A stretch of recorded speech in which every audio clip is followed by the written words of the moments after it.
आशीषों के सामर्थ्य और पवित्र नाम में फिर करके आप सबों का आज के वचन पर हार्दिक स्वागत है।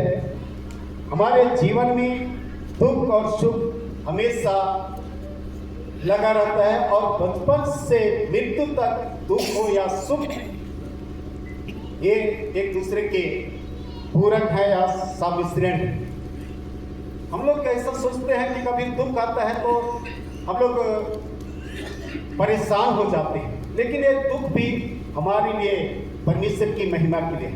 जब सुख होता है तो हम लोग सुखे सुख भी कोई नहीं रह सकता। ऐसा आज हमें वचन में मालूम पड़ता है कि आज मनुष्य के जीवन में हम सुख और सुख को अधिक की प्रसन्नता चाहते हैं, लेकिन वो भी हमारे लिए ठीक नहीं। दुख और दुख भी अगर आए तो हमें ज्यादा दुख होने की नहीं, पर उसमें भी परमेश्वर की महिमा है। इसी बात को आज पौलुस भी दूसरा कोरिन्थ 12:1-10 में हम देखने पाते हैं कि पौलुस नगर की यात्रा में अकेला नाम एक यहूदी मिला जिसकी पत्नी प्रिस्किला थी। दोनों इटली के कोरिन्थ नगर में आकर बस गए थे। ये तंबू बनाकर बेचते थे। वे उनके साथ ही रहने लगे और वहां रहकर यहूदियों और यूनानियों को प्रचार करने लगा। यीशु ने रात को पौलुस को दर्शन में कहा, मत डर, प्रचार में लगे रह। आज यहाँ पर हम लोग देखते हैं कि मत डर, प्रचार में लगे रह। तो यहाँ हम लोग देखने पा रहे हर एक विश्वासों को कह रहे हैं कि मत डर, प्रचार में लगे रह। कि और भी लोग इस नगर में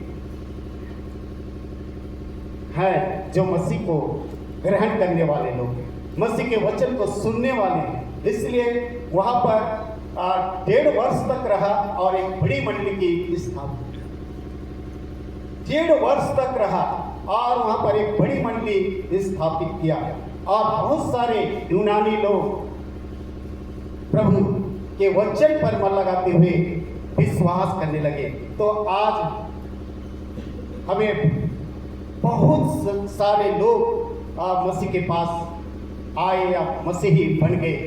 आज के वचन में हम लोग देखते हैं कि झूठे शिक्षकों से मसीही विश्वासों को बचाने के लिए और घमंड से दूर करने का सलाह देते हैं।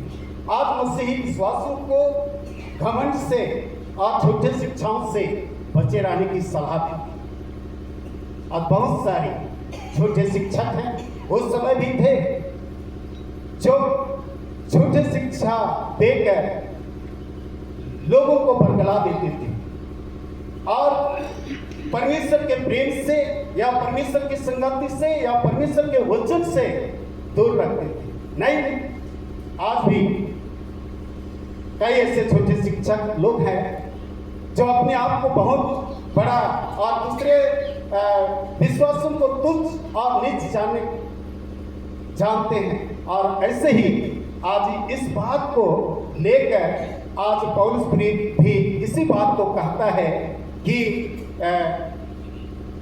यद्यपि घमंड करना मेरे लिए ठीक नहीं तो भी करना पड़ता है। इसलिए मैं प्रभु के दिए हुए दर्शन और प्रकाशों की चर्चा करूं। एक दर्शन और दर्शन देखता है पौलुस और इसको बता रहा है मैं मसीह में एक मनुष्य को जानता हूं जो 14 वर्ष हुए कि ना जाने दे सहित ना जाने दे रही। यहाँ पर बता रहा है कि मैं भी एक दर्शन देखा हूं और उस दर्शन 14 साल पहले जिस समय यीशु मसीह उसको पकड़ा, जिस समय पौलुस मसीही लोगों को सता रहे, उस समय उसको दर्शन मिला। उसी दर्शन को यहाँ पर कह रहा है कि मैं मसीह में एक मनुष्य को जानता हूँ। यह अपने आप को मसीह में मैं एक मनुष्य को जानता हूँ। वह 14 वर्ष हुए कि ना जाने दे सही ना जाने दे रही। परमेश्वर जानता है ऐसा मनुष्य तीसरे स्वर्ग लोक तक उठा लिया गया। यहाँ पर बता रहा है कि वह तीसरे स्वर्ग लोक तक उठा लिया गया। उस समय यहूदी लोगों का मानना था कि 3 लोग होते हैं और वह है पहला स्वर्ग लोक पृथ्वी, चारों ओर पाए जाने वाले वायुमंडल है, इसको पहला स्वर्ग लोक मानते थे। दूसरा स्वर्ग लोक है वह अधोलोक को ही मानते थे या तारों को मानते थे। तीसरा स्वर्ग लोक है जिसमें स्वर्ग लोक को भी कहते हैं। तीसरा स्वर्ग लोक जिसको आज हम लोग तीसरा स्वर्ग लोक में हम लोग जानते कि एक डाकू को जब प्रस्ताव किया उसको क्या बोला, आज ही मेरे साथ स्वर्ग लोक में मेरे साथ हो, स्वर्ग लोक में हो। तो इस तरह से हम लोग तीसरे स्वर्ग लोक भी देखने पाते हैं, जानते हैं। और तीसरे स्वर्ग लोक की भी आज हमें प्रभु ने कहा है, कई जगह पर हम लोग वचन में देखने पाते हैं स्वर्ग लोक के बारे में। लेकिन ये जो दो स्वर्ग लोक जो हम लोग देखे कि पहला स्वर्ग लोक पृथ्वी के चारों ओर पाए जाने वाले वायुमंडल को भी मानते, और दूसरा स्वर्ग लोक जो अधोलोक में चले जाते हैं, वहां पर जाकर कोई काम ना धाम नहीं होता है, उसको दूसरा स्वर्ग लोक मानते। तीसरा जो स्वर्ग लोक है वहां पर आनंद की भरपूरी है। उस स्वर्ग लोक जो न्याय के बाद में हमें मिलता है वो तीसरा स्वर्ग लोक है। तो इस तरह से हम लोग इस तीन स्वर्ग लोक में आज कहा गया है कि तीसरा स्वर्ग तक उठा लिया गया। मैं ऐसे मनुष्य को जानता हूं, ना जाने देह सहित ना जाने देह रहित परमेश्वर ही जानता है। आज परमेश्वर को ही आज प्रतिज्ञा दे रहा है कि आज परमेश्वर ही सब कुछ जानता है। आज चौथा में कहता है कि स्वर्ग लोक पर उठा दिया गया और ऐसी बातें सुनी जो कहने की नहीं और जिनका मुंह पर लाना मनुष्य को उचित नहीं।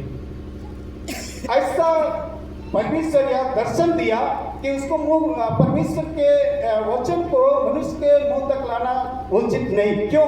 क्योंकि आज अगर हम सही भी बोल रहे हैं तो लोग विश्वास नहीं करते हैं, या तो अपने आप में घमंड, या तो अपने आप में स्वर्ग, या तो अपने आप में और कुछ लोग विश्वास नहीं करते। और इसी तरह से आज पौलुस प्रेरित को जब कोरिन्थ नगर में प्रचार प्रसार कर रहे थे, लोग उसी ठहराए कि ना प्रेरित है ना कुछ और है, फिर भी आज ऐसे बातों को क्यों कर पा रहे हैं।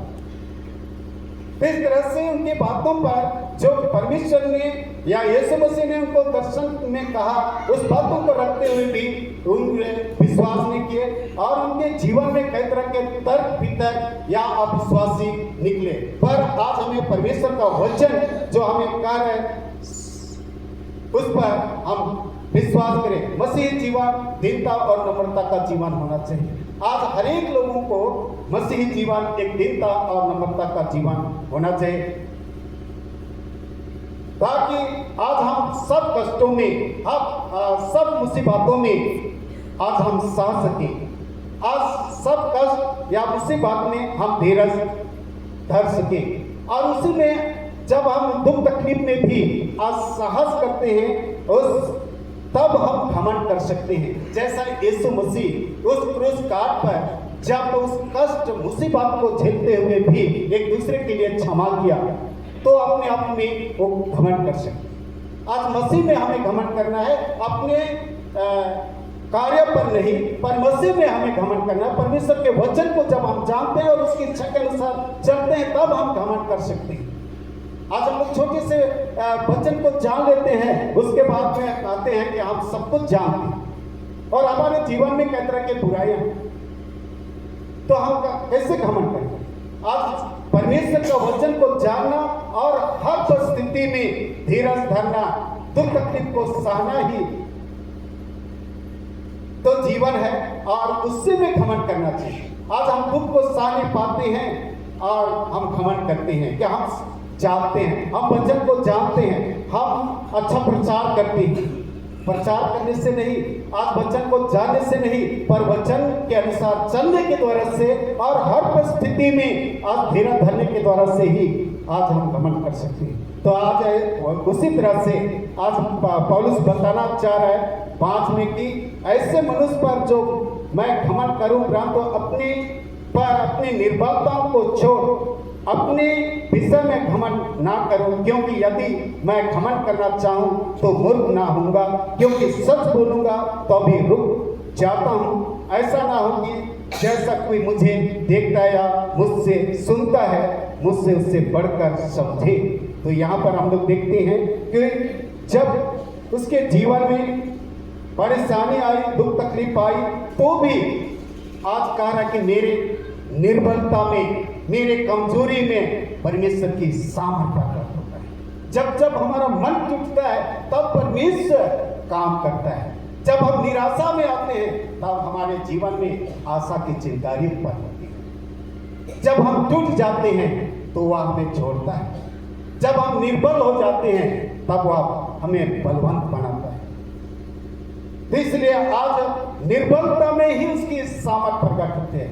आज हम लोग देखते हैं जब हम दुख पीड़ा में पड़ते हैं तभी क्या उठते हैं, हे प्रभु मुझे दया कीजिए, मुझे चंगाई कीजिए। लेकिन सुख में हम लोग अपने जीवन की सुख सुविधा या सुख विलास में ही पड़े रहते हैं। लेकिन दुख आती है तब परमेश्वर के पास आते हैं, हमारी निर्बलता में उसकी सामर्थ प्रकट होती है। जब आज के पहला पाठ वचन में भी हम लोग देखें कि आज जब मार्था और मरियम के जीवन में परेशानी आई, तकलीफें आई, तब प्रभु से बातचीत करें।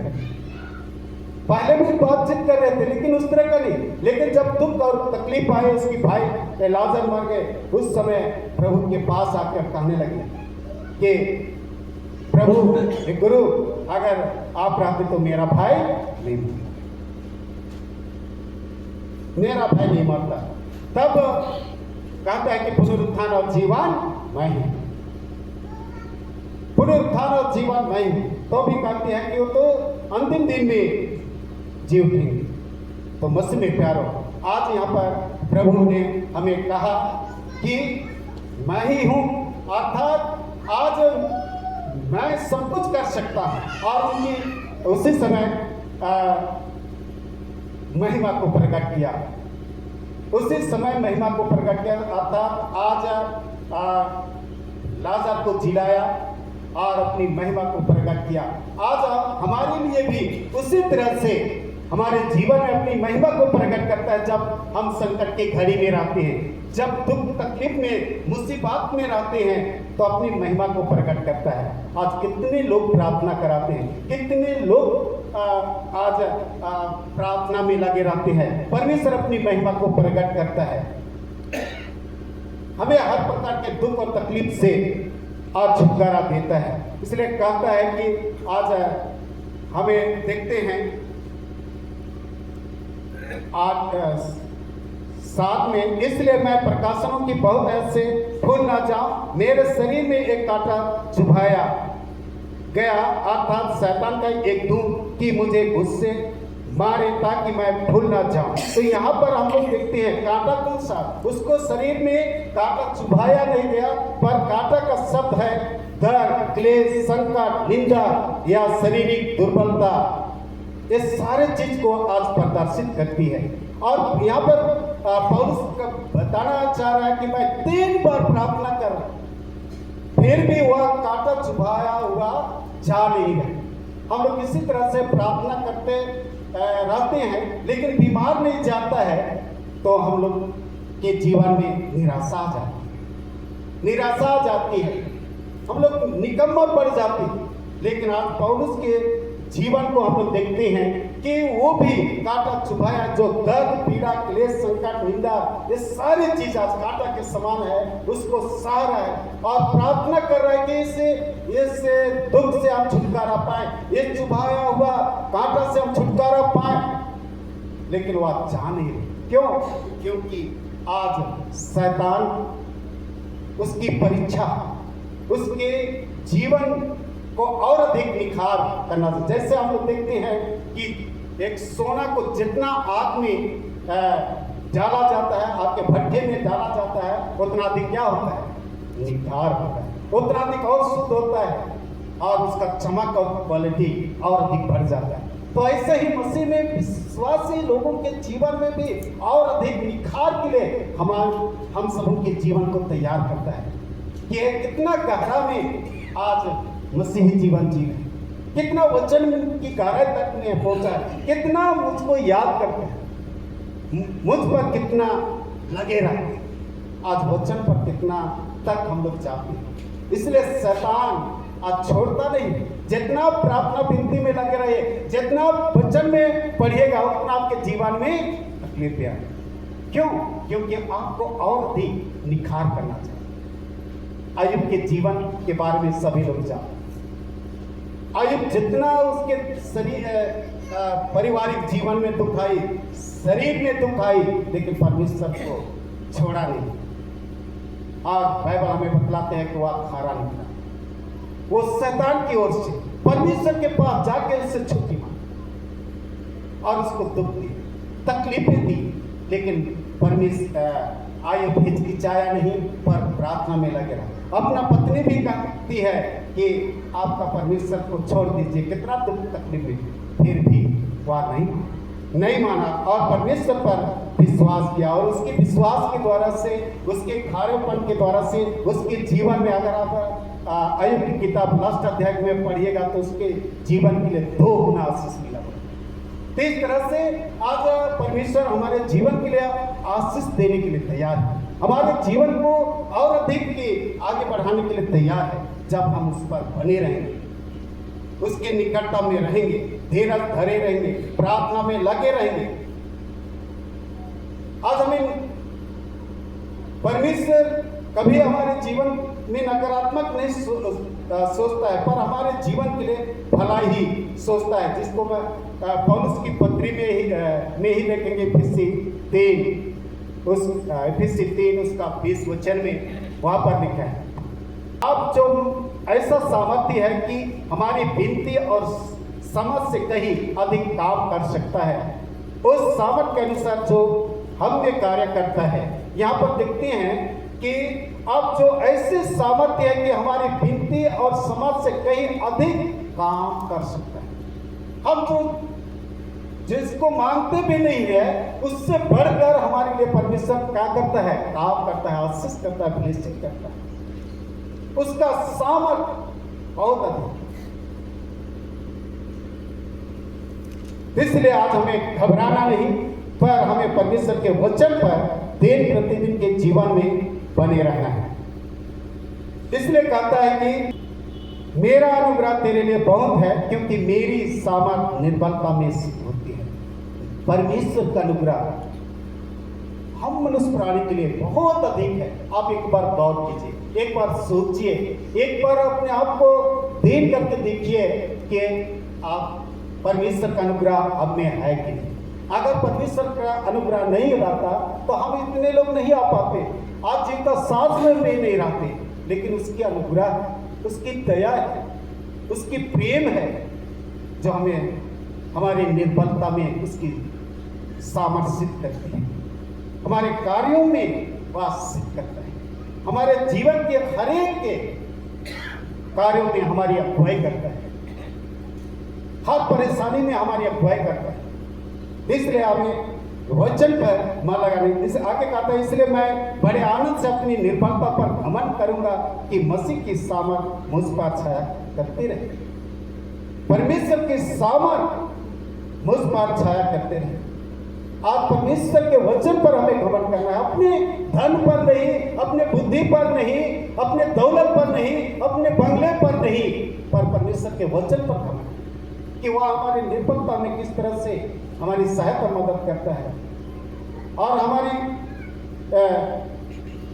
मसीह की छाया हमेशा दिन हो रात हो या यात्रा में रहते हैं, हमेशा उसकी छाया रहती है। कोई भी परिवार के लोग चले चाहे ना चले, लेकिन परमेश्वर हमेशा हमारी सहायता करता है, उसकी छाया हमारे साथ बनी रहती है।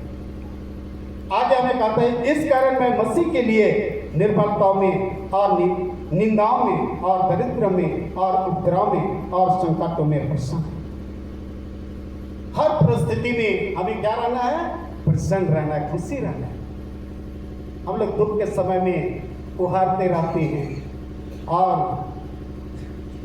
आज दुख में और बोलते रहते हैं कि हमारे घर परिवार में, मेरे ही जीवन में दुख और दुख। हमेशा तो गिरजा जाता हूँ, विनती प्रार्थना करती हूँ, करता हूँ, बाइबल पढ़ती हूँ, पढ़ता हूँ, सारी बातें हम लोग बोलते रहते हैं। फिर भी मेरे जीवन में इस तरह का दुख, मेरे ही परिवार में इस तरह का मृत्यु हम लोग सोचते रहते हैं। लेकिन ये भी हमारे जीवन के लिए परमेश्वर की महिमा है। दुख तो हम लोग बहुत ही सोचते हैं, लेकिन सुख में बहुत ही आनंद मनाते हैं। दोनों हम लोग का एक मिश्रण है। आज दुख और दुख केवल भी नहीं है, सुख और सुख भी नहीं है, दोनों है। इसलिए आज हम परमेश्वर के निकटता में हमेशा रहकर इस निर्बलता में परमेश्वर की सामर्थ प्रकट हो। जैसे कहा कि निर्बलता हो तभी बलवंत होता है। हमेशा हमें दुख के समय में बलवंत बनाना चाहता है। दुख में ही तो बलवंत बनती है। मैं बहुत सोचता हूँ, जैसे हम लोग घर भी बनाते हैं, घर भी बनाते हैं तो समय हम लोग को कितना दुख लगता है, कितना तकलीफ, कितना मुसीबत से। लेकिन जब घर बन जाता है, उसका सब कुछ पूरा हो जाता है, तो उसमें कितना सुकून के साथ जीवन व्यतीत करते हैं। तो उसी तरह से है, ये दुख थोड़े दिन का है और एक दिन सुख में बदल जाएगा और कभी अंत नहीं होगा। ऐसा जीवन आज हमें प्रभु ने दिया है। उसके लिए आज अपने आप को तैयार करना है, घर को तैयार करना है, क्योंकि प्रभु कहता है क्या तुम नहीं जानते कि तुम परमेश्वर के मंदिर हो। इस मंदिर को हमेशा तैयार रखना है। जब भी प्रभु आएगा उसके साथ आनंद के साथ मिलने पाए, आनंद के साथ रहने पाए। कितना आनंद, कितना खुशी होगी। ये दुख को हम लोग स्मरण नहीं करते हैं, करेंगे। जैसा एक वचन में भी लिखा है ना, प्रसव पीड़ा के समय में कितना दुख होता है, लेकिन एक बच्चा जन्म देने के बाद में वो पीड़ा को याद करते हैं, कितना आनंद में बदल जाता है। ऐसा ही जीवन है। ऐसा ही सोचे कि ये दुख एक दिन सुख में बदल जाए, इसकी तैयारी करते रहे। आइए आज हम लोग को उसी सुख को प्राप्त करने के लिए प्रभु यीशु मसीह के देह और लहू हम सबों के लिए ठहराया हुआ है। इसलिए बाइबल हमें कहता है धन्य वे हैं जो धर्म के भूखे और प्यासे हैं, तृप्त किए जाएंगे। आज ऐसा रोटी है, ऐसा भोजन है जो हमें तृप्त करता है, वह है प्रभु यीशु मसीह का देह और लहू। प्रभु यीशु मसीह आज जीवन का रोटी बन के आया।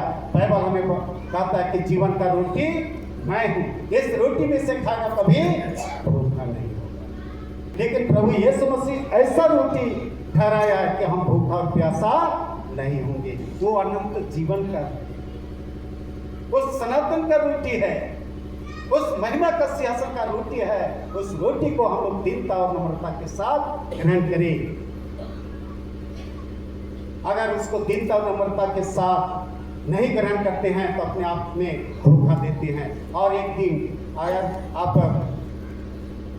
पहला कोरिन्थ 11 अध्याय को पढ़िएगा तो उसमें लिखा है, आज यीशु मसीह का देह और लहू को ना पहचानने के कारण बहुत सारे लोग बीमार या निर्बल और सो गए।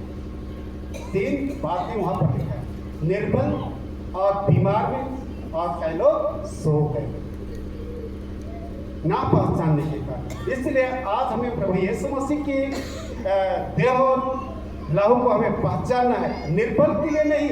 आज तो यीशु मसीह का लहू हमें बल देता है, सामर्थ देता है, धोता है हमारे पाप। ऐसा रोटी, ऐसा लहू, लेकिन आज हम लोग उसको ना पहचानने के कारण हमारे जीवन को निर्बल बनाता है। अगर पहचानेंगे तो हमारे जीवन को बलवंत बनाएगा। जीवन का रोटी हमें दिया है। इसलिए यूहन्ना 6:54 में कहता है, जो इस मांस को खाएगा पिएगा अनंत जीवन उसी का है। सच में प्यारो, आज इससे रोटी को खाने के द्वारा से अनंत जीवन पाएंगे। इन्हीं तमाम वचनों के द्वारा से प्रभु आप सबों को बहुत आशीष। आमीन।